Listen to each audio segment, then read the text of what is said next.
Quase toda cultura e crença tem uma visão sobre o fim do mundo. Mas e se o fim não for bem uma aniquilação, e sim uma grande transformação? Vamos mergulhar hoje numa perspectiva bem diferente sobre a restauração do nosso planeta Terra. Bom, quando a gente pensa no fim dos tempos, a imagem que geralmente vem à mente é de destruição total, né? Fogo, caos, e fuga. Só que a interpretação que vamos analisar hoje vira essa ideia de ponta cabeça.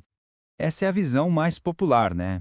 A Terra é deixada para trás como se fosse uma casca vazia, enquanto a humanidade vai para um céu distante, meio etéreo. Mas a fonte que estamos usando aqui argumenta que talvez essa ideia de fuga não seja bem o plano original. Então, vamos direto ao primeiro ponto que é crucial. A interpretação aqui é que, quando as Escrituras falam de fogo no fim dos tempos, não é um fogo para aniquilar tudo. Pensa mais como o fogo de um ourives, sabe? Aquele fogo que purifica, que refina o ouro, em vez de simplesmente destruir. E aqui está o pulo do gato. O foco não é abandonar a criação, mas sim redimi-la. É como restaurar uma obra de arte, que é valiosíssima, mas que foi danificada, em vez de simplesmente jogar fora e começar uma nova do zero. A ideia é de conserto, não de descarte. Para a gente entender melhor essa ideia de renovação, a fonte que a gente está analisando traz uma analogia muito poderosa. Ela conecta o destino do nosso planeta com a jornada espiritual de uma pessoa. A lógica é mais ou menos assim. Pensa numa pessoa que passa pelo batismo. Ela morre para o pecado e renasce como uma nova criatura, certo? Mas ela ainda é a mesma pessoa, só que transformada. A ideia é que a Terra passaria por um processo parecido. A velha Terra, marcada pelo pecado e pela corrupção, passa para dar lugar a uma nova Terra, totalmente purificada. É o mesmo planeta, só que renascido. Então, quando se ouve a expressão novo céu e nova terra, a palavra-chave aqui é novo. Mas não no sentido de um outro céu ou outra terra. É novo no sentido de renovado, restaurado à sua condição ideal, livre de toda a bagunça. E olha, essa mega restauração não acontece num piscar de olhos, não. Segundo essa interpretação, é um processo longo, bem pensado, que se desenrola ao longo de um período bem específico, conhecido como o milênio.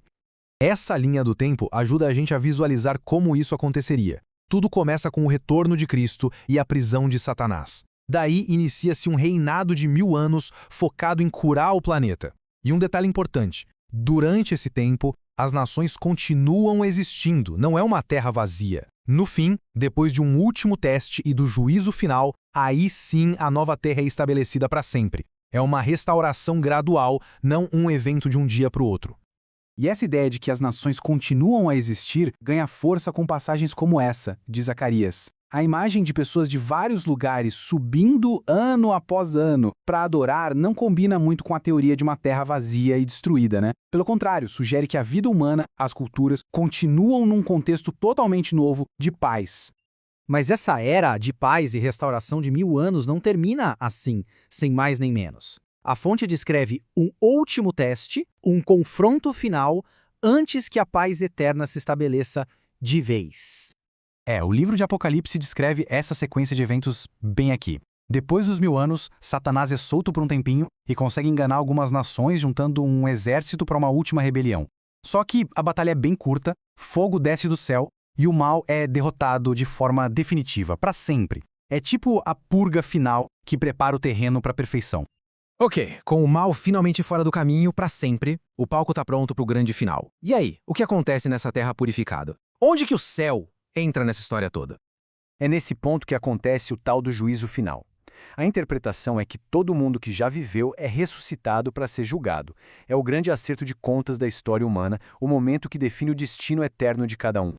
E aqui a gente chega a um dos conceitos mais uau dessa visão. Não são só as pessoas más que são julgadas, a própria morte e a sepultura, o conceito de inferno, são simbolicamente destruídas. A antiga ordem, com seu ciclo de nascer, viver e morrer, chega ao fim, para sempre. É exatamente nesse momento que a última peça do quebra-cabeça se encaixa. O texto de Apocalipse fala da Nova Jerusalém, a morada de Deus. Mas ela não é um lugar para onde as pessoas vão. É algo que desce do céu e se une à terra restaurada.